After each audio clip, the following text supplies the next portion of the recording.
to the Black and Gold podcast. It's really good to have you on. My brother, it's an absolute pleasure to be here. I'm super excited to be here together with you, and looking forward to see where this conversation goes. Thank you very much. Yeah. I mean, you know what? I always love when people reach out to me because one, it just means that people are seeing what I'm doing, but then at the same time, like, you never know who's going to pop up to you. So it's nice that, yeah, when I saw your message, I was like, yeah, this is a dude I need to talk to. I need to link up with. Definitely. So, yeah, thank you. No, brother, I saw I actually came across your podcast on Instagram. I saw you did a talk about Marcus Garvey, which was like, hey, look, like very well spoken. Let's link up. Yeah, no, bro. So I wanted to sort of start off quite linear and just in terms of your story and who you are. You're born in Sweden, and I've been to Stockholm myself. Absolutely lush, absolutely loved it when I went in summer. Beautiful bike lanes, just beautiful city. But you don't really get the vibe of, okay, what's it actually like to live in Sweden? Very nice to visit. My bank account hurt. But what was your life like growing up in Sweden? My bank account hurt on a daily growing up in Sweden. let me tell you that much. Growing up in Sweden was I say it all the time, growing up in Sweden was absolutely amazing. But there is always polar opposites. And I really saw both sides of the fence growing up. I was born with a Cape Verdean mother or with a Cape Verdean father. My mom is Swedish. I had a Cape Verdean and African family. I had a Swedish family. I had incredible summers. I had absolutely terrifying winters. I had a great clique of friends, a lot of sports, martial arts, dancing. I also had neo-Nazism chasing me when I went to school. I had a lot of racism. So it's a polar opposite. That's the best way for me to explain it. But absolutely incredible experience now in hindsight. Yeah, you mentioned I'm sure the winters were something else, to be honest with you. Probably nothing compared to what it's really tough. It's tough winter. It's not only tough for your body, as in like it's physically cold. It's also tough for your mental part because you isolate yourself. It's hibernation. It's unwanted hibernation, and everybody becomes cold. People don't talk to each other. You have your hoodie on and your hat, and you're looking down in the ground because we have a joke in Sweden. It's almost like it's snowing or raining upwards. So it doesn't matter. It doesn't matter the position of your body, but you're constantly under attack of the environment. So you don't have that social life as you have here in Cape Verde, where I'm now based. Yeah, definitely. You know what? I described, one of my cousins recently came from Zimbabwe, and I described to him, England sort of winter is quite cozy. Like, you do sort of get that nice Christmassy vibe and everyone goes to a Christmas market. But like, I definitely hear you as well because like, yeah, you're mostly inside all the time, aren't you? You don't really want to go out. And especially I imagine in Sweden where the winter's a proper actual winter, you know? Yeah. It's not here in England where it's like, it's cold, but it doesn't snow. And it's like, if you're going to be like -1 or like 1 or 0, like at least give us something. Like, at least y'all got snow. It's just like, you ain't giving us nothing, bro. No, we have some solid winters. It's been some tough. It's been some without snow winter lately also. But last winter when I went home was crazy. It's incredible. It's incredible. So much snow, and compared to living your life at the beach, as I'm currently doing, versus going home and seeing snow everywhere, it's again polar opposite. Yeah, very contrasting opposites. Yeah. So you mentioned that your father was Cape Verde and that your mom was Swedish. So I guess just in terms of the different sort of identities existing there, you living in Sweden, but you know having ties to Cape Verde, like what was that like for you as you're growing up? So it was, again, I think my story, I'm going to use this phrase a lot. I'm raised on both sides of the fence, and it's very contrast my life. It still is. It still is. And it was the same in Sweden. It was the same in Sweden because I was born and raised with my mom. I know my father. We have a great relationship, very strong bond, which is getting stronger as I'm getting older. But I was raised with my mom. So I spent every other weekend I went to my father. So as a result of that, I didn't learn Creole. I didn't learn how to communicate in our native language on that side of the family. So everything I knew was Swedish. everything I know was Swedish, like my habits, my way of being. And I still had like I knew my grandfather, and I was always very proud of being Cape Verdean and having an African heritage. However, because I couldn't relate in the sense of communicating, I had this calling. So I felt early on in life that something was missing, and have that calling from like it's an ancestral calling early on in life. So that was something, that missing piece of the puzzle was always something. I remember clearly sitting watching as a young man, watching prison movies. That was it was I thought in my head a natural part of a man's life was to go to prison. It was super strange, but it was a part of my mind was just framed like that. So one of the things that I always asked myself from a very young age is, but if I go to prison, what gang will I be in? Would I join? I mean, I can't join Nazis, right? Like that doesn't make any sense. But can I join the black gang? Like, will they accept me? Because I was never accepted. I never felt accepted from the African community when I lived in Sweden. But I didn't feel accepted by the Swedish community neither. So it's too black for the white kids, but too white for the black kids.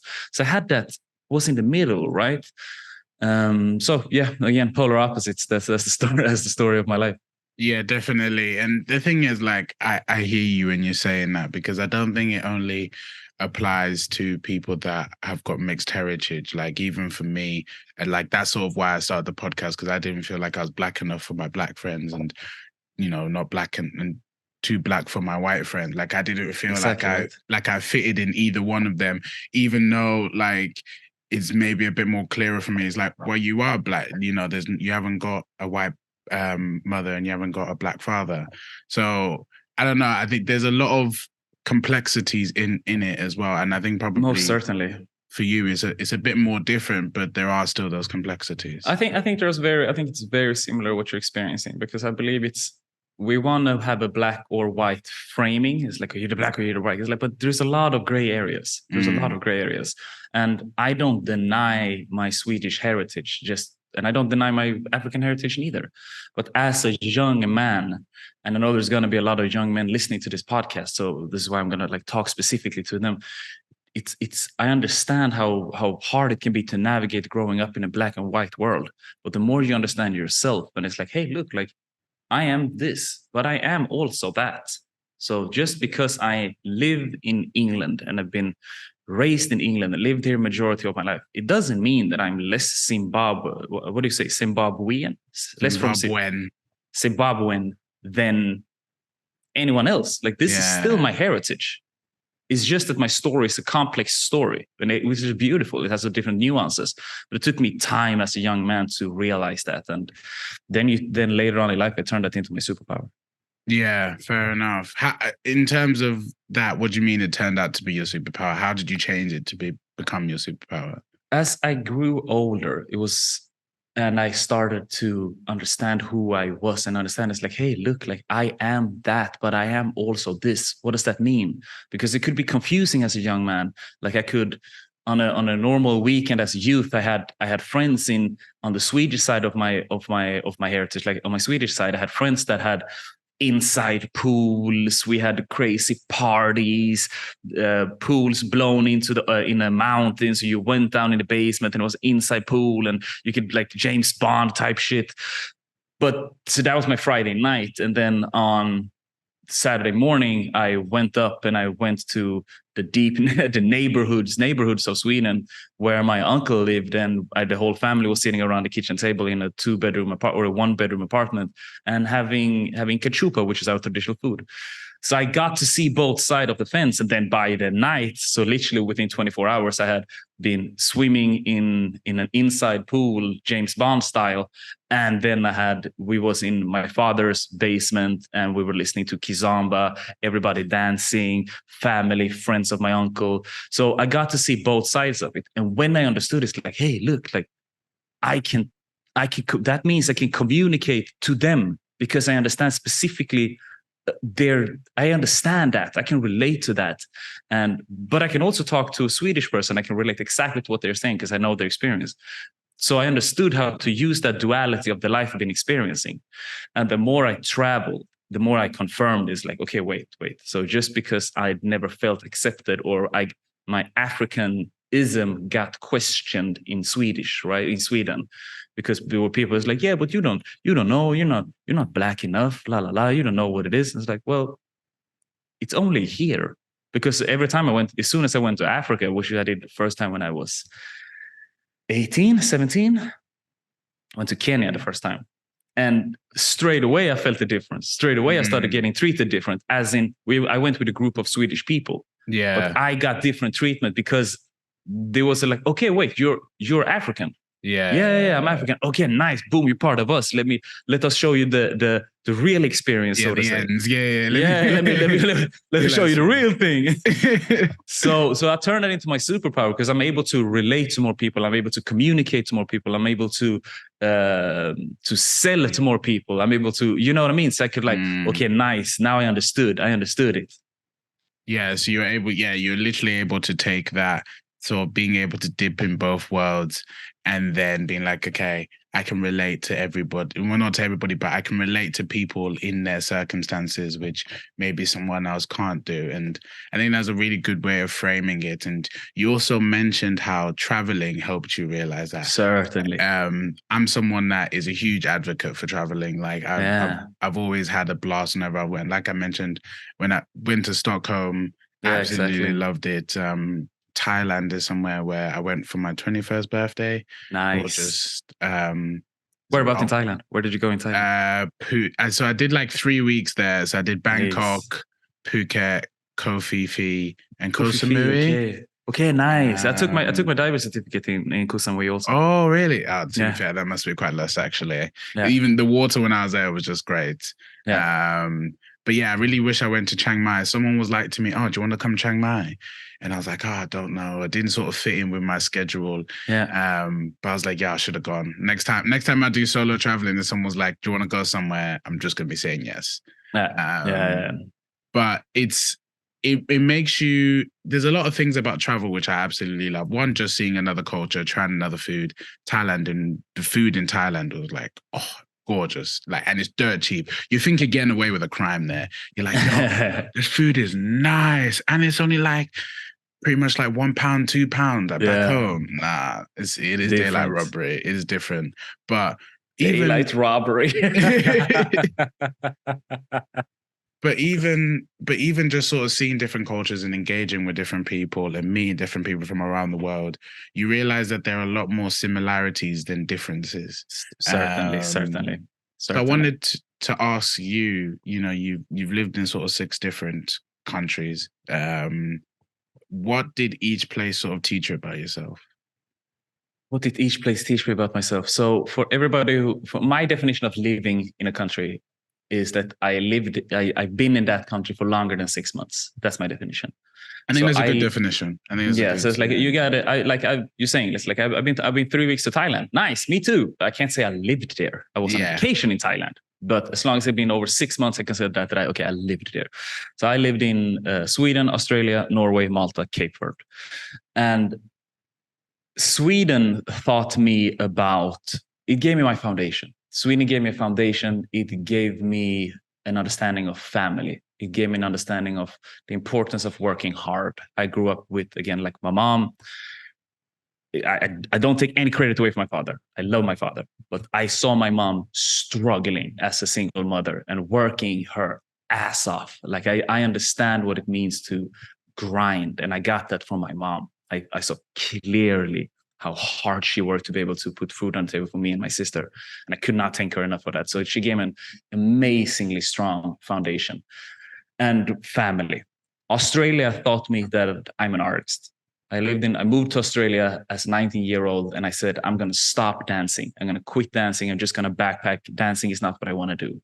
While I was in Australia, it was really the moment of, I miss dancing. I don't have that. I need to express myself. I didn't have stages. I didn't even have speakers or proper headphones. So I couldn't express myself with my dancing. So it really taught me about dancing, or that I'm an artist. When I moved to Norway, I learned about synergy and community. Synergy, for you who don't know, means that 1 + 1 becomes 3. So the gathered, the sum of the individual is greater than the individual parts.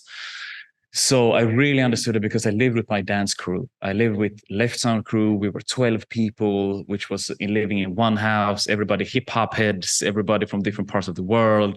I really understood the power of getting together as a community. I also moved in with one of my previous girlfriends, who's still a good friend of mine. And she's like, that support thing that we had in between each other was the first time I saw that between 2 people, or that I felt that. And I started my first company with her. I still own an apartment together with her. So I really understood community and sense of synergy. And when I moved to Malta, then that really solidified. I lived in, after Norway, I lived in Barcelona. Yeah. After Norway, I lived in Barcelona. And Spain really taught me about so I run my company together with my best friend. And I have one best friend who's been my best friend since I was 12. And it's me and him. It's like I know sweet. His brother is my little brother. My family is his family. I know his mom. I know his grandmother. He knows my grandmother, like all of that. Yeah. So in Barcelona, it was really, for me, solidified. It's like brotherhood. It's like, we are doing this together. He moved in with me because I was already staying there. And we said, let's go all in on this company. Let's make it work, and manage to make it to multiple 6 figures. Then we moved to Malta, and Malta taught me again. It was just an emphasis to that, like, no, it's me and my guy against the world. and it's also taught me about sacrifice and things that I don't really like the word sacrifice, because a lot of people in the entrepreneurial community, and you hear this a lot. It's like, you got to sacrifice to get to the top. I don't see it as a sacrifice, because it's part of the journey. So I see it as an offering. It's like, I'm offering this to the universe, or to gods, or to the ancestors. An offering is more, it's like, I offer you this, and then I'm going to get something in return. Sacrifice means that, like, oh my God, this is so tough. Like, I'm sacrificing so much. I'm missing out on so much. I never saw it like that. So Malta taught me that. It taught me about how important it is to understand the economics of your business and economics of life. And then Cape Verde just taught me about myself. Cape Verde taught me about the importance of heritage, the importance of having a connection with your ancestors, and the importance of being part of walking in what is right for you and not hesitating on yourself. Yeah, so quite a few things from each and every one of those places. It's mad that you moved from Australia to Norway. You went from hot to cold. We went from cold, hot, cold. And then you just kept on getting warmer as you kept on going. This is it. At some point, you understand, it's like, where do you want to live? Summer. I want to live where there is summer. That's where I want to live. Yeah. But I like how even just sort of each circumstance, like as you were saying, in Australia, you were 19, moved to a new country for the first time, and something that you said that you loved doing in dance, which you didn't do when you were in Australia, which I'm quite surprised by that wasn't something which you maybe would have wanted to continue doing and using it as a way to make friends in a new country. I don't know whether... Yeah, no, exactly, right. But again, so I was already with, so the name of my best friend and business partner, his name is David. So it's me and David, who moved, me and David and one more friend of ours called Andreas. But even then, and I'm still the same until today, is like, should I go and hang out with this person, or should I hang out with David? Like, David. I want to hang out with David. What the fuck? Should I move to New York and pursue this career, or should I just do life together with David? Like, bro, like, I'm gonna do this. Like, this is what I like doing. Like, this is my guy. This is my brother. We've been doing this together for 20 years. I bet on us. Yeah. So that was already the mindset, right? So it's like, and I wasn't as ingrained in dancing because I started dancing at 17. I moved to Australia when I was 19. Yeah. So it was still a new thing, new love that I didn't understood how much impact art and dancing had on my life before I moved to Australia. So what impact did dance and acting have in your life, and just sort of throughout it as you've been doing it for longer? Dancing, the impact dance had on my life, it gave me I owe so much dancing, and I owe so much to my first dance teacher. I come from a dance school in Gothenburg, Sweden, called Twisted Feet Dance Academy. I owe so much to them. I owe so much to my first mentors inside of dance, from my dance crew, Stu Keskia, because this gave me a place where it didn't matter if I was Black, it didn't matter if I was white, it didn't matter if I knew martial art, it didn't matter if I had money. What people cared about was, how good are you as a dancer? How hungry are you to become, wanting to become better? So dancing gave me a foundation of becoming the man I am today.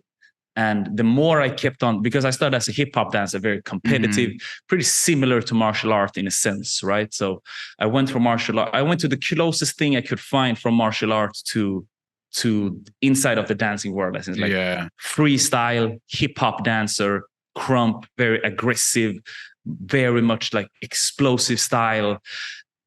Makes me think of the Step Up movies, you know? Yeah, exactly, right? And then I later in life transitioned into doing more couple dances, as I'm doing right now. I'm doing bachata, I'm dancing kizomba, dipping my toes into salsa. And that teaches me about the dynamic of man and women. So dancing has taught me so much the older I get. And I say this all the time, that one of my biggest goal in life is to be able to dance the day before I die. Because if I'm able to dance, so I have a whole movie in my head where I'm healthy, I can still dance. And it's not like I don't expect myself to do a popping solo. But I'm gonna do some type of slow dancing with my future woman. My friends are there, my family's there, we're at the beach, it's all this big thing, everything good, my birthday, and then I go to sleep and I just don't wake up. I just wake up somewhere else. But in order for me to do that, I got to take care of so many things. I got to take care of my community. I got to take care of my health. I got to take care of my mental health. I got to be understanding to be able to communicate with people. These are things that I'm working on because I have this one goal. Yeah, and I think it's a sort of a good vision for your life in the end, isn't it? Because if you can still dance, and if you can still communicate with friends and families and still enjoy a good time, you're in a good place in quite a lot of your in your health, in your relationships with your family. Like you don't want to go on. No, keep going. I interrupt you. I said, you don't want to be alone and sort of not being able to have those things which you take for granted. Exactly. And I think that's what you're saying now. You don't want to take those things for granted. So if I have that one vision, it's like, okay, but I gotta nourish that, right? I gotta nourish the contacts I have right now, the community that I have right now. It's not about replacing, it's about nourishing what you have. It's like, but the grass is green on the other side. No. The grass is greener where you water it. Trust me, I have 50 plants in my home. So it grows where you water it. You take care of your relationships, those grow. How is it in Zimbabwe? Do you have a big dance culture over there? Ish. I can't speak on it, but I mean, I think as Zimbabweans, we love to dance anyway. Like weddings, family events, like we love to sing. Like we love that sort of just community vibe. So like if there's ever an event going on, best believe there are people on the dance floor. Zimbabweans love a bit of a bev as well. So people get the drinks flowing, get the party vibes going. Let's get it. But whenever, or like Christmas, like I remember last Christmas, my mom and my aunts, and like it was more of the mom and the aunties, but like they were all just dancing, enjoying themselves downstairs. I think us kids must have been tired. It was very polar opposite to what Christmas usually is, and the kids are the ones tired and the parents want to go to bed. Like we were just like, we're just gonna go upstairs and chill, and these guys were dancing and enjoying themselves. It can be quite a big thing within our culture. But to be fair, I've never like done dance competitively or anything else like that, but I've always just sort of loved like just the freedom you get from it. That's like, it. You don't have to. Some people can be in their heads and be like, oh, what are people thinking about me and stuff like that. I remember I went to a wedding in January, and it was a mix of sort of like, my friend was getting married. Beautiful wedding, honestly. It was like 25 people there. I was like, I love a small wedding. Like, I was just thinking to myself, I was like, I shouldn't tell my mom, but I love a small wedding. But it was, and then I think some white dude was like, "Oh, I don't know how I feel about dancing with everybody here," you know. So I feel like sometimes white people get a bit anxious about dancing around black people because they think that Yeah, stereotypes, right? we We all can know how all to dance. dance. Yeah, Yeah. exactly. But like my mate was like, "Yo, listen, nobody's gonna care if you just go out there, do your thing, enjoy yourself. Everyone's Yeah. just gonna vibe with you." And that's sort of what I love about dance is that everyone you can just vibe with each other and you don't have to worry.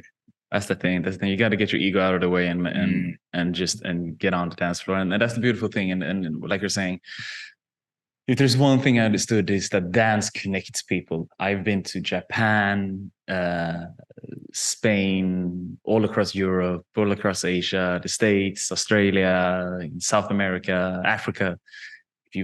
If you have the only thing that you need is a speaker and somebody to engage, somebody to lead the dance floor and lead the party, a party master, and then which I'm usually that guy. And then people love to dance. People love to dance. That's one of the things that's like cross culture, cross nations, cross continent. It does not matter. So yeah, I absolutely love it. I absolutely love it. Yeah. So you mentioned when you were talking about the different places that you lived and what they've taught you about each one, and that when you were in Barcelona, haven't been to Barcelona yet, but I've heard so many good things, so I'm definitely eager to go. But you said that you and your best friend started your business, and then you took that to Malta, and now I'm assuming you took that to Cape Verde, yes, as well. So what is it that you guys do? Like what? Yeah. Simple as what is it you guys do? Yes, I before me and my friend moved in officially together, I was already running this business, and I started the world's first Afro-Latin dance festival that had a specific niche for health or mental and physical training for Afro-Latin dancers. So that was the niche. If anybody can. And if anybody knows a festival that did this before me, I would love to stand corrected. But I feel I've done my research on this. So I did that for a couple of years. And then from there, I started doing online coaching because I already had a fitness degree from the Norwegian School of Sports Science. So I started doing online coaching again, specifically for Afro-Latin dancers that wanted to get mentally and physically stronger. So that is one of the businesses that we are running right now, that we're still running until today. And it's all online. So I'm able to, like you're saying, move across these different nations. One of the beautiful things of doing online business. And then what we've recently started is an AI automation company. Yeah, no, that's cool. That's dope. Is there any particular reason you chose Afro-Latina dancers? Obviously, you were a dancer, so I'm assuming that's sort of a bit into it as well. But was there any specific reason you chose to target them? Yeah, most certainly. First of all, I always had a calling towards African culture, Afro-Latin culture. But my ex-girlfriend at the time, who I referred to previously, the one I lived with in Norway, her name is Judith. So me and Judith started this festival together. Very important to remember. And she is the creator of Bachata Sensual. So she created her own dance style with her partner called Corque, which is a fusion of it's a modernized fusion of the traditional dance from the Dominican Republic called bachata. So bachata is from the Dominican Republic. Then Europeans have fusioned that, and that is now a worldwide phenomenon that exists in every different place all around the world. I even done it here in Cape Verde. I know there's festivals in South Africa and Ethiopia. They are also doing bachata sensual. So it's a worldwide phenomenon. So I had training. I was living together with her, and I saw it's like, wait, but why? How come now I'm exposed to the world's best dancers in this style, in Afro-Latin style, because she's that good. So her friends were like in her circle of people were elite level, like the best of the world. And I'm coming now. I'm fresh off school. I have I'm just got my fitness degree. I've just been to my first fitness retreat, so to say, together with my little sister, who's also a fitness fanatic, much like myself. And I come back and I see this. It's like, wait, nobody's warming up. How come nobody's warming up? What am I witnessing? And then, because I went through my own personal journey with mental health, I started communicating with people. And then the more I did that, the more I understand it's like, okay, wait, there is a huge gap in the market here. So again, because I turned my heritage and the duality that I was African, lived in Sweden, or Swedish with African heritage, however you want to see it. Again, I turned it into my superpower. So I had no problems hanging out with the Cubans because we understood each other. I had no problem chilling with the Spanish people because we understood each other. So I understood that, okay, wait, this is my superpower. So I'm a person that is likable. I'm social. I know how to communicate. I worked on these skills my entire life. So then me and Judith created Be Fit and Sensual, which was the name of the festival. And so that is the long story about why Afro-Latin. Yeah, no, that's very cool. And it's funny that, you know, all these amazing dancers and people top of their game. You're like, wait, why is no one warming up? Which is something you're thinking, oh yeah, that's something they probably like should do. But then I'm sure they know of it, but there's lots of different things that go into that. But yeah, we have our stigmas and we have our own like things, just cultural things, right? They are professional dancers. It doesn't mean as a result of that doesn't mean you're a professional athlete or you have the foundation of like an understanding of athletics, right? Yeah, definitely. And I guess that like they are amazing in what they do, but then there are ways in which you can get better. You know what I mean? If you are a dancer, treating your body like an athlete is easily going to help you. Like, so I think all of that is quite interesting. And even how you said that you had your own mental health journey and you were starting to use that and figure out, okay, the journey that I went on has helped me influence what I do in my business and how I help others with their mental and physical fitness. So I guess for you, when you think of mental health, like what comes to your mind? So what comes to mind when I'm thinking about mental health is perspective. I believe that, how can I express this? Why perspective? I am the same person I am today as I was when I was dealing with panic anxiety, suicidal thoughts, daily, like depressed. I am exactly the same person. I'm still me. The only difference is that I'm wiser and I have a different perspective. And when I understood that, okay, wait, I'm not sick. I'm not meant, nothing wrong with me. I don't have like a chemical imbalance in my body. It's my mind. My mind is corrupting against itself. What's happening? Okay, it's my perspective. And I've had, and for people who don't know, I used to, again, I was professional dancer, but at the same time, I was also an international model. So I was traveling the world. Like I've been doing that I've been on multiple world tours. I've been all over the place, but I have such a clear memory when I'm modeling and I'm in South Africa and I'm living this peak of this peak of illusion of perfectionism. I'm in Cape Town. We have a house in the mountain. We have an infinity pool. I'm laying with my legs crossed with my new bought Jordans. I'm watching over the ocean. There is clouds coming. There's a famous mountain in South Africa called Table Mountain, and the clouds are created on top of the table. It looks like this. So the clouds are created up here, and then it falls down. So I'm seeing this, and I'm just. I'm in shock. Like I'm low key panicking. I have an anxiety, not a full blown anxiety attack, but I'm anxious during this time. So it doesn't matter if I was there or if I was home in Norway, because it was my perspective that was up here. So in order for me to take care of my mental health, I got a master perspective and be grateful about the small things. We have the saying at home that is like, if you can't enjoy a small cup of coffee, you're not even going to be able to enjoy a Ferrari. That's just what it is. If you can't enjoy drinking a cup of coffee with just yourself or with your boys, you're not going to be able to enjoy the Ferrari neither. So it's all about perspective. Yeah, I like that sort of changing of perspective. I think our minds are something which we don't even fully properly understand yet, but there are some things in which we know that, like as you're saying, practicing gratitude. Like, yeah, I've also got a cup of coffee with me right now, which I'm enjoying currently, but it's like thinking about those small things that like, okay, oh yeah, I'm happy that Yeah, I'm happy I've got a cup of coffee. I'm happy that I'm on a podcast, chilling, talking with you. Like, there's things which, if you're able to just change your mindset, then you're able to hopefully improve your mental health. But like, I know that's a very easy thing to say, but there's a lot of work that comes with that. There's a lot of hours behind, like, I say hours behind. There's a lot of unseen hours, unseen stresses, unseen worries, unseen battles in Endless which, amounts. yeah. So like, I feel like sometimes when we talk about these things, I don't ever just want to minimize it and say, oh, it's just a change of perspective and mindset, because it is that, but there's a lot of work to go into that. Most certainly, and there is a continuous amount of work. So the stories that I told you, they happened to me over a decade ago.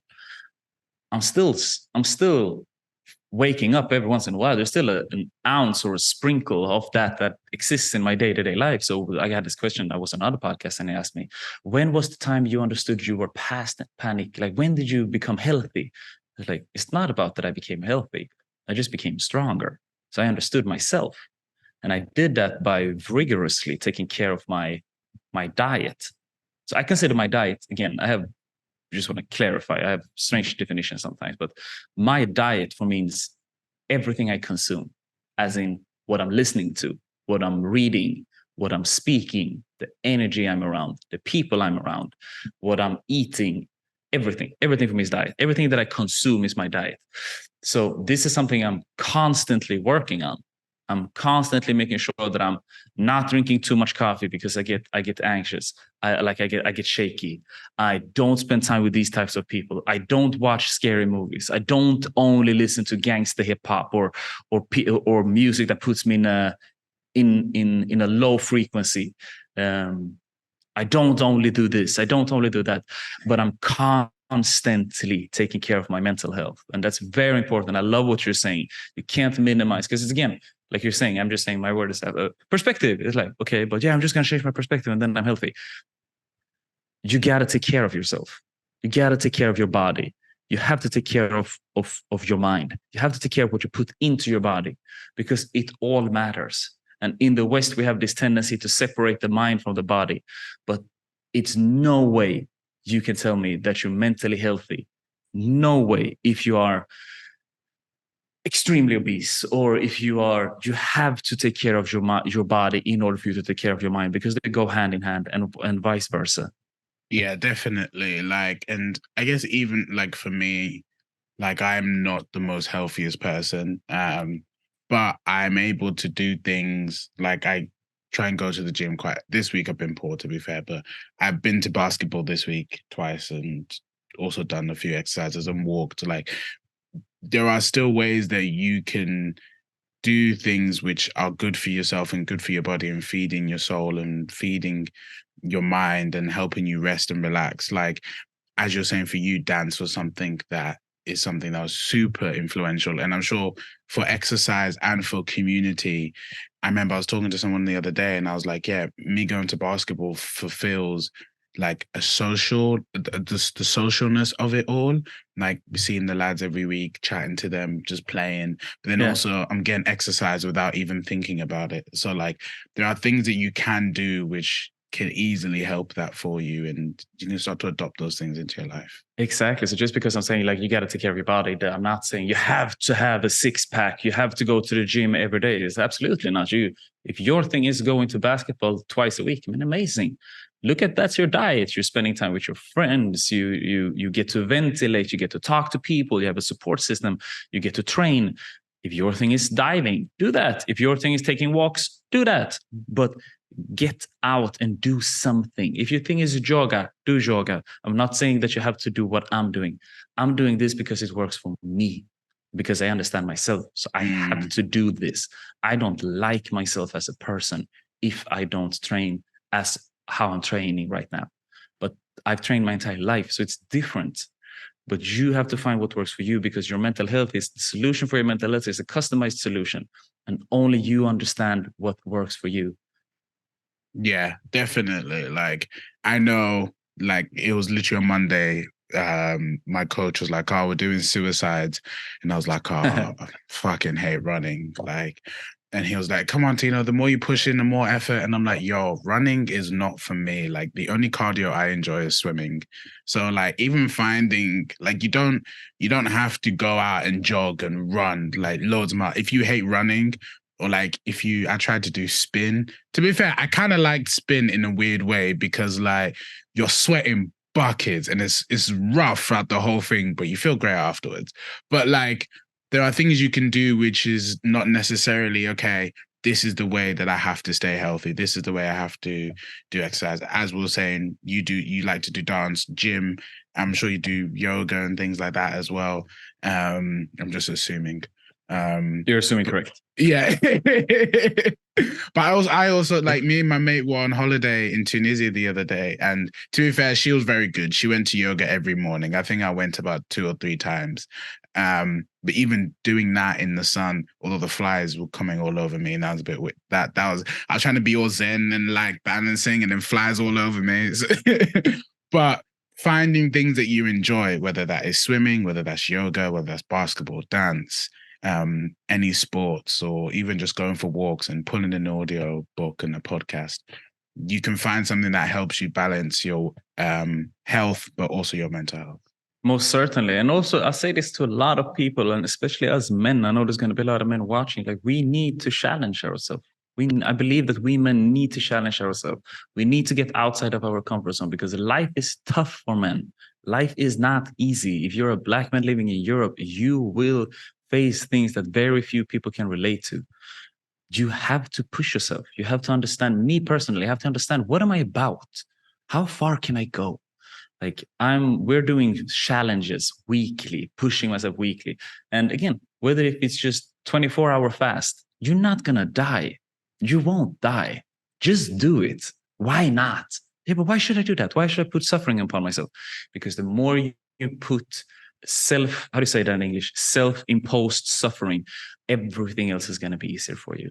So I find it extremely satisfying. Very few things satisfies me more than when I pushed myself mentally and physically. And then I overcame that because it gives me yeah, I'm that guy. Yeah, I'm that guy. Yeah, I'm that guy. Yeah.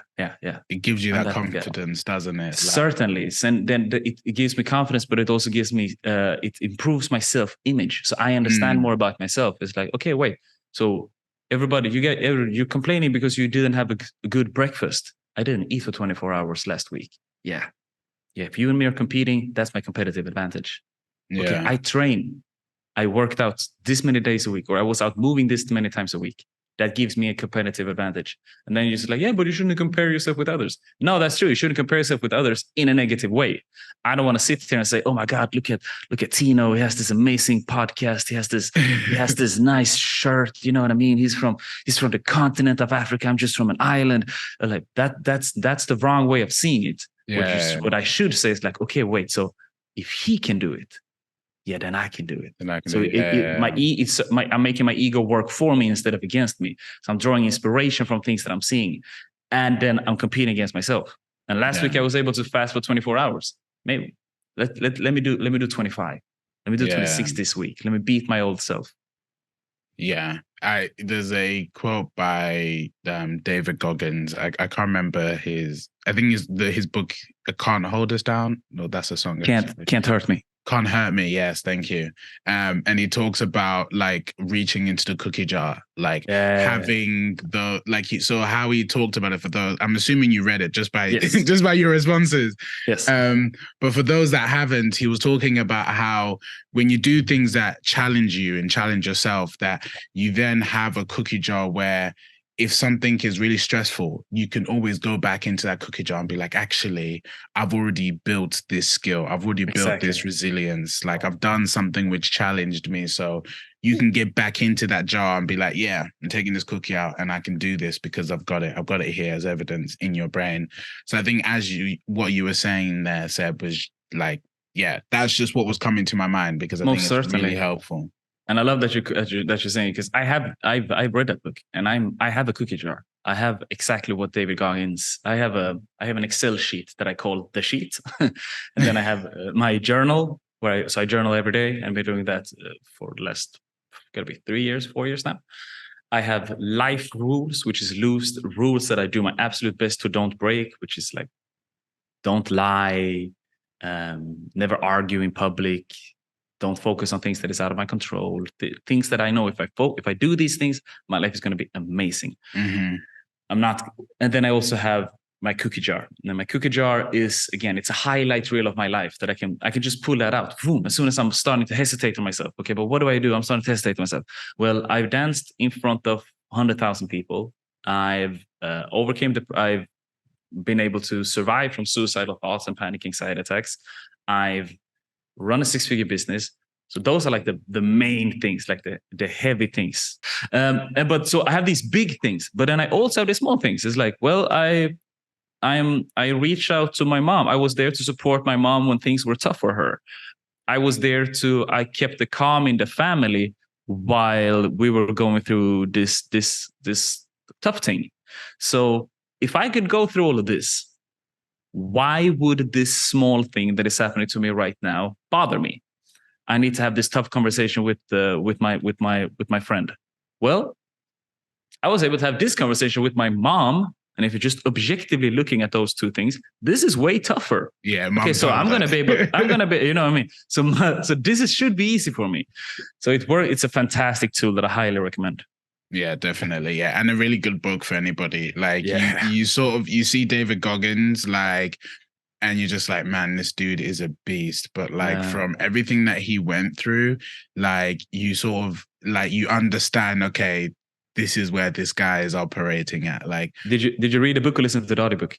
I listened to the audiobook. Same. It's one of the best audiobooks I ever listened to. Yeah, definitely. Because he's doing a conversation with someone, isn't it? And someone is reading out his book, but then he's then adding stuff. Yeah, very good audiobook for anybody that. I have such a clear memory from one time. I'm in Spain, and it's 5:00 in the morning. I'm waking up 4:30. I hit the gym. I'm at 5:15. 5:15 in the morning. I'm doing deadlifts. I'm gonna break my personal record. I fasted. I'm on a cup of coffee. Like I'm running my own company. I'm living with my best friend. We're running this thing, la la la. So I'm like, I'm that guy. Yeah. And I'm listening to the audiobook while I'm attempting doing a personal record in deadlift. And I break my personal record. I put the bar down and I listen to David Goggins' story, and I just think to myself, I'm such a bitch. I'm such a bitch. I can do way better. I can do way better than what I'm operating under. Yeah. So I come home to my friend. I'm like, I don't know what's like. I'm saying this to myself in a joking sense, right? Like I'm not putting myself down. So I come home to my friend. I'm like, I don't know what to do. Like I don't know how to push harder. Like I don't know what what should I do? I can't wake up at 3. Like what? So yeah, it's a fantastic book. So I highly recommend it also. Yeah, definitely. I guess so. We've been talking about things that help sort of change your perspective on your mental health, and we've touched on things that have helped with that as well. So I wanted to find out, like, you've moved to Cape Verde now. So like, what have been, first of all, what's it been like moving back to sort of your home, like your home to a certain extent, isn't it? Yeah, like, most definitely. Even if I never lived here, I say that I moved back to Africa. It feels amazing. It's the best choice I ever made. Like I've done a lot of crazy shit in my life. I had a lot of different experiences, but moving to Africa was the best choice I ever made. Certainly. How come? What's made it that choice, the best choice? It was a calling that I had for the longest time, and I believe a lot of us from the diaspora have this calling. And some people decide to not pick that phone up and to ignore that call. I knew that if I didn't pick that phone up, I would fight a spiritual war with myself. So it's important to also remember, like I ran around the world. I wasn't a nomad. A nomad is somebody that travels to different locations for work or for finding food. I was a vagabond. Vagabond is somebody who's just travel for travel. I was just running around. I was just running around the world. Why? Because. But so Cape Verde was the first country I stayed in for over a year without leaving the country for at least 14 years. Like I was in one country for over 365 days. That's the first time that have happened since I was, I don't know, 17, 16, something like that. So it gave me a piece of the puzzle that was like, oh yeah, boom, that's where it was. Okay, got it. Yes, that's where it was. So I have you can't see it now, but I have a lot of different tattoos. I don't even know how many I have, but I have a lot of different ones. And one of the tattoos that I have is called Sodad. And it's a Sodad in Creole means it's a word that you can't directly translate in English. So you have I miss you, I'm longing for you, I'm yearning for you, Sodad.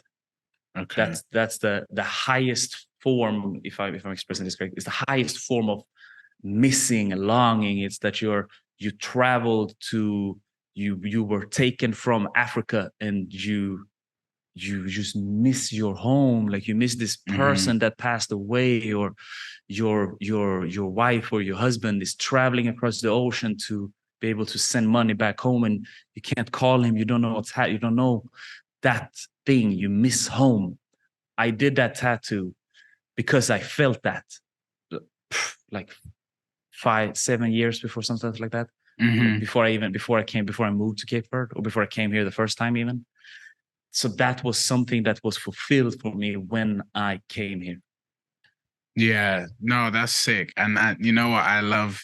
I have a few tattoos as well. And I always say, personally for me, like if I'm getting a tattoo on myself, I want it to mean something. Some people love to just get them just because it looks good. And I've got nothing wrong. I've got nothing against that. I do you in it at the end of the day. But for me, it's something where I want to look back on them and be like, oh, I got this for that reason, or it reminds me of this or that. Yeah. You know, there probably will be a time where I just get a tattoo because it does look cool. I will probably break my rule at some point.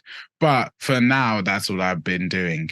But I like that you were like something was sort of missing. Like I needed that home, and you wanted to go back to Africa. And I think it's sort of, yeah, a lot of people get that calling, and it's sad because not everybody can do it because of sort of the political systems, depending on which country. Like my parents would love to go back and live in Zim, but if something goes wrong with their health, then it's like, oh, we have to pay lots of money. And even though you've got the NHS here, there's also really good private healthcare here as well. So like, there's things where sometimes people aren't able to go back and fulfill those. But I'm glad that you were able to do that, and to also, and by the sounds of it, you're also impacting people in Cape Verde as well. I'm doing my absolute best to add value to people's life. I'm not going to say exclusively Africa, but definitely I do my absolute best to add value to Africa. But it's also very important. I say this a lot, and I see myself as almost like an ambassador from the diaspora, because we in the diaspora sometimes we're treating Africa kind of, it's almost like it's Zion, you know what I mean? It's this thing that is almost, it's over there, we can't reach it. It's like, yeah, you can. You live over there, you live in the West, get on a plane. Yeah. Double, I can't afford it. Like, yes, you can. We in the West, we invest we do our vacation in other places. It's like you're in the UK, but you travel to Greece, or you're in the UK, but you travel to Portugal, or you travel to Americas.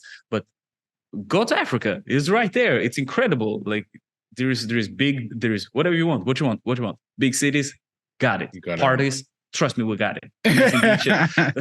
Beaches and paradise, trust me, we got that also.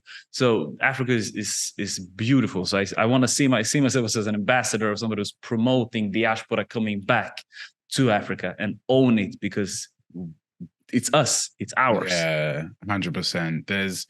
For me, unfortunately, my parents went back. Not unfortunately, it was glad that they went back to Zimbabwe recently. I wasn't able to because I was doing something for uni. But I was like to my cousin who's recently came over here, I was like, next time you go, like, I want to go with you. Like, I want you to sort of show me, like, because like when you go back home with your family, like it's like a family trip, isn't it? You go and see everybody, like you go to different houses and everything else like that. But I was like, nah, cuz I want you to show me Zimbabwe. Like I want you to show me the spots, show me places you would hang out and chill. Let's go out, you know, let's have a good time. Let's do life. I want to do life. Yeah. So that's something which I'm really looking forward to, and just getting back and visiting, because it's been a while since I visited, and I was so gutted that I wasn't able to go. But I also got a new camera recently, so I'll be forward to go and document it as well. Nice. Nice. So that's something I look forward to. But yeah, Zim is my home, but then Britain is also my home. And that goes back to what we spoke about previously, right? Yeah. There's a duality. Like, just because I live here doesn't mean I deny my Swedish heritage. There's no place I never feel more at home than I'm in my mother's sofa with my sister and her 2 dogs, and it's just us. Yeah. Or when I'm with my brothers who lives in Sweden, and I'm with my father's side of the family, and we go bowling. Like, that's a tradition we have. I feel so much at home. But when I live here, I also feel at home, and that's completely fine. Yeah, definitely. Yeah, it's fine. Yeah, I think that's a good sort of just way of phrasing it. Like, it's fine. It's okay to feel at home in 2 places. That's like, amazing. Yeah. Again, I'm turning my situation into my superpower. Oh, wait, I feel drawn towards that, but I don't really feel at home in Britain. I don't really feel home at Africa. I feel home. My home is in my head. My home is right here. So wherever I am and I feel good about myself, that's home. Whether that is in Kenya, or whether that is in Cape Verde, where I am right now, or whether that is in Sweden, I feel at home because my home is in my head. Yashta. And definitely. That's turning your situation into a superpower. That's what it's all about. No, definitely. So I guess for some of the work that you're doing in Cape Verde, like, how would you say you're helping people with their mental health there, and some of the stuff you do with your company, but just in sort of, you living there now?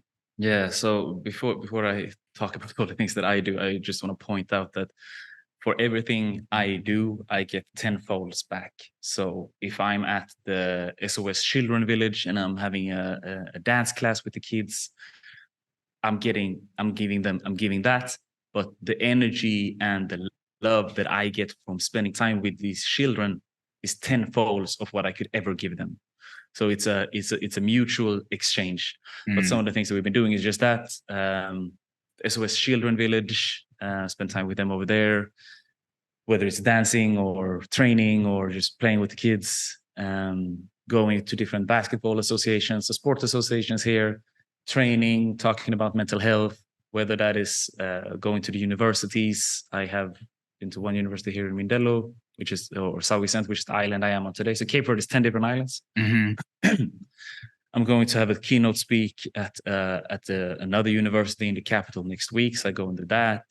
How are you feeling for that, if you don't mind me asking? Amazing. Yeah. It's going to be my first keynote speak in Creole. I only spoke Creole for a year, or about a year. So I'm super excited for that.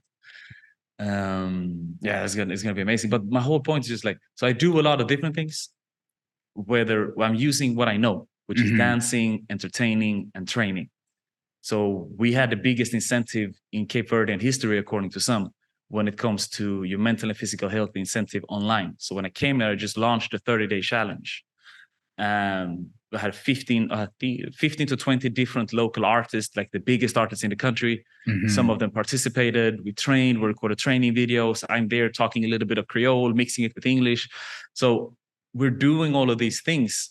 So I have a lot of different stuff that I've been doing, and it's a lot of different fancy titles, right? Like I brought 20 different future English teachers, and I started talking about, or I taught them about online entrepreneurship.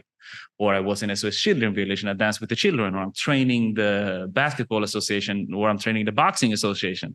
So even if I'm doing all of these things with many different titles, whatever I'm doing, I'm always sprinkling or adding part of improving your mental health.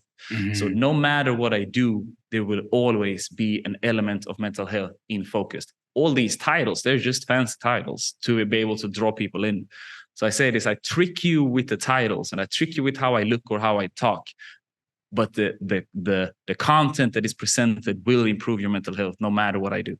Yeah. And I guess what you're being able to do, as you're mentioning, in terms of, dancing with the children, like that's, as we've talked about throughout this whole episode, and how dance can help you friendship wise, mental health wise, like you're giving these kids tools and skills to be able to deal with their mental health when they're older. As you were saying, like for you, you've grown stronger, but you've also grown more wisdom and more knowledge. And I think you're being able to give these kids that knowledge and that wisdom much earlier, so they never have to go through what you went through or go through.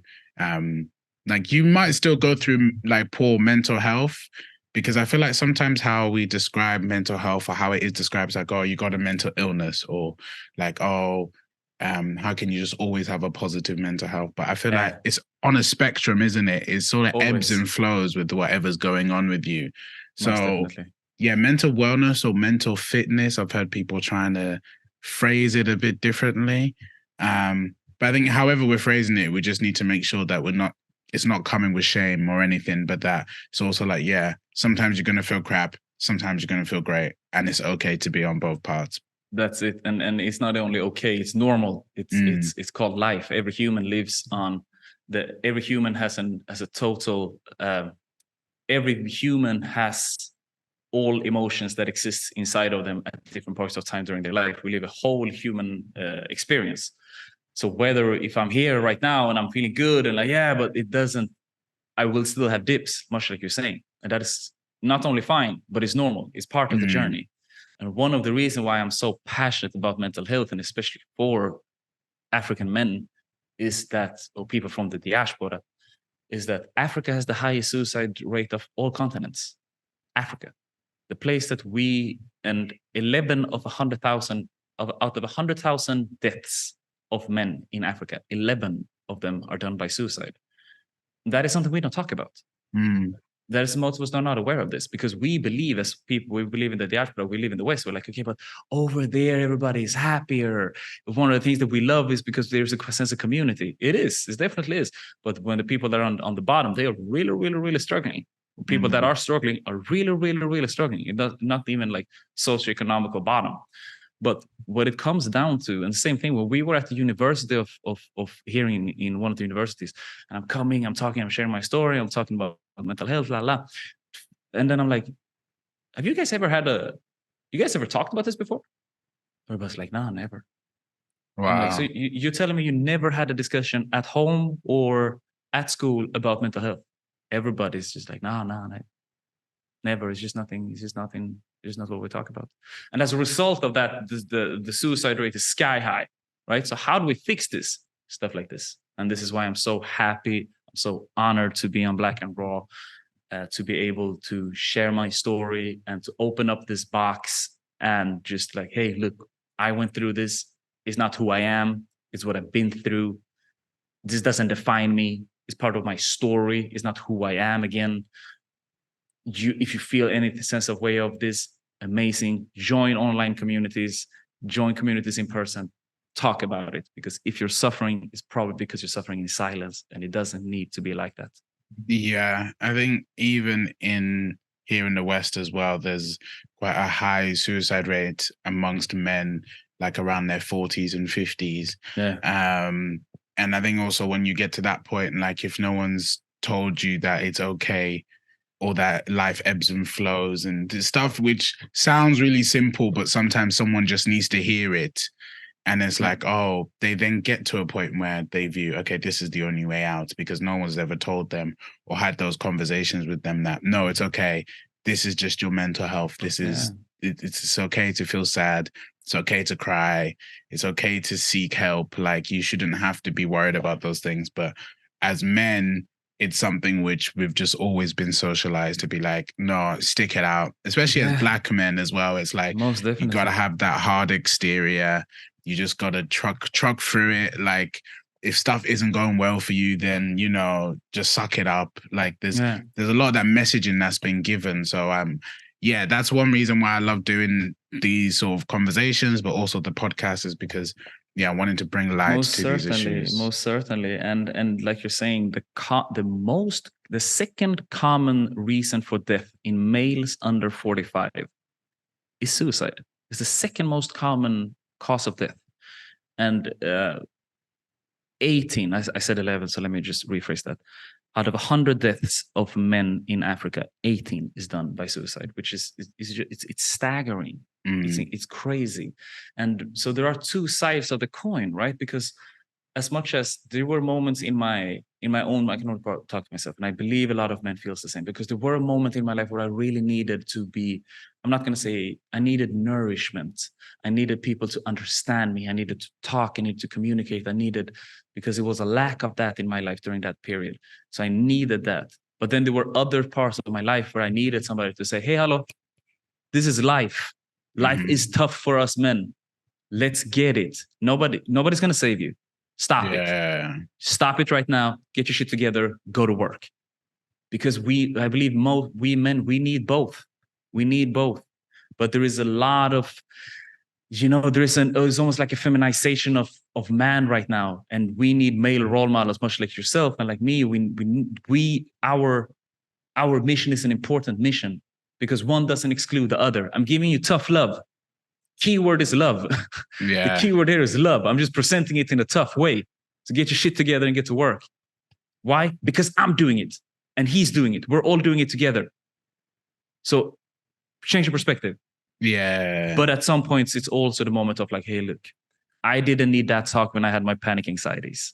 No. Right? That's not what I needed at that time. So it's a spectrum. Yeah, exactly.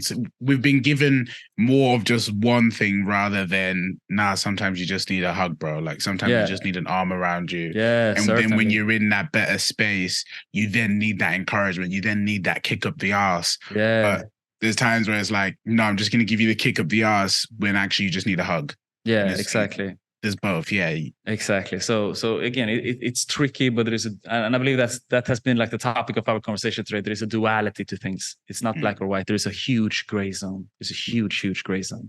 Yeah, definitely. So I just wanted to ask you two more questions. And I guess just personally for you, like we've mentioned some stuff in terms of what helps with your mental health. But for you, like what 3 things help you sort of maintain a positive mental health? Obviously, there's more than 3. Yeah, that's a great question. If I gotta point out 3 things that really helps my mental health is to physically challenge myself. I have to challenge myself physically more days than I don't. So I train 5 to 6 days a week. I do mobility exercises every morning. I stretch, because I know when I do that, I show up better. I show up better for myself. I show up as a leader better. I'm a better friend. I'm a better son. I don't like the person I'm becoming when I don't have that output. So that's the first thing. I definitely would not be where I am today if I didn't have some type of spiritual practice. I'm not religious in any sense of the imagination, but I'm spiritual.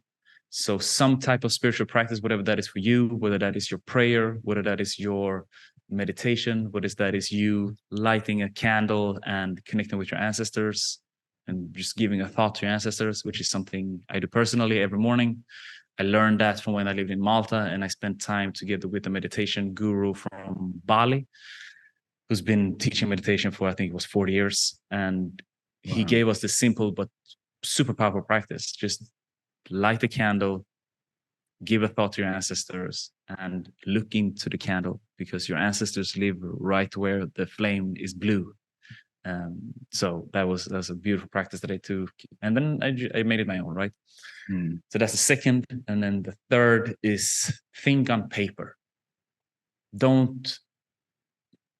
If you haven't understood or practiced how to think, don't believe that you can deal with your thoughts by yourself. Don't be ignorant and arrogant to the fact that you think that you can deal with your thoughts and the things that are going on in your life up here, unless you have practiced mental discipline. If you never did any type of mental thought, if you don't have frameworks, if you don't understand how to think, it's like, yeah, but I understand how to think. It's just a think. Okay, if you think that, if that's what you think, then you should definitely take my advice, which is to think on paper, journal, draw, do mind maps. I'm worried about what? Boom, this thing right here. It gives you perspective, and you can objectively see the things in front of you that you're struggling with. So let's say I'm worried because my friend, the silliest thing, right? My friend didn't respond to my text message. as he usually does. Mm. Okay, that is something that worries me. Okay, cool. Let me just acknowledge that fact, and instead of just beating myself up over it and saying that it's silly, let me just deal with it. Okay, how do I deal with it? Because now I keep thinking about it. Okay, but I put it on a piece of paper, I write it down. Okay, and then I can look at it. Okay, why am I feeling this? Okay, then I can draw. Okay, it's probably because of this and this and this. It's probably because this and this and this. It's probably because, okay, so I deal with it. I give it some time, and then I can. Okay, but this is ridiculous. Yeah. This is ridiculous. What am I doing? Or wow, this is way too complex than I thought it was. Amazing. Writing and journaling and having a diary, it becomes self-therapy and you understand yourself better. So I highly recommend that. So number one, do something physical. Number two, have a spiritual practice. Number three, think on paper. Yeah. I really like all of them. And yeah, I definitely think they sort of can target different things of your mental well-being and your mental fitness. Like, even as you're saying, think through your problem, write it down. Like, as essential. Like, if I've got a journal that I use, and like I've also like written diaries and stuff. And I remember I was looking back on something that happened when I was 18. And at that moment, I thought it was like the deepest thing ever. But then now looking back, I'm like, yo, you are whining, bro. Like, exactly. it's not as deep as you think it is. And like having that problem stuck in your head, like really narrows your thinking. Like if you're able to put it down on paper, then as you're saying, you can look at the problem and be like, what am I stressing about? Like, exactly. Or And you can be like, oh, maybe there is something to stress about. Yeah, and it's also like, okay, but what like is this in my control? Like, is this in my control? It's like I'm very worried about the potential third world war that is happening in the world right now. That's completely normal, but let me look into what I'm actually worried about. Okay, so I'm worried about that Russia might invade Ukraine. I'm worried about this this ethnical cleansing that is happening right now in Palestine. Like this is gonna affect me. La la la la la. I don't know what to do. I feel hopeless. And it's like, okay, but I'm feeling all of this. But is this in my control? But it's not in my control. Okay. So then I use my male logical brain and it's like, okay, but I know this is not in my control. It's okay to feel all of these things, but I can't do anything about it. Like, yeah. Train, spiritual practice, think on paper. I'm focusing on the things that are in my control more than I'm focusing on things that I can't control. And again, it's a skill. You have to understand that thinking and taking care of yourself, it's a skill. You learn as you go. This is why I'm here today and I keep doing these things. These are the fundamentals for me.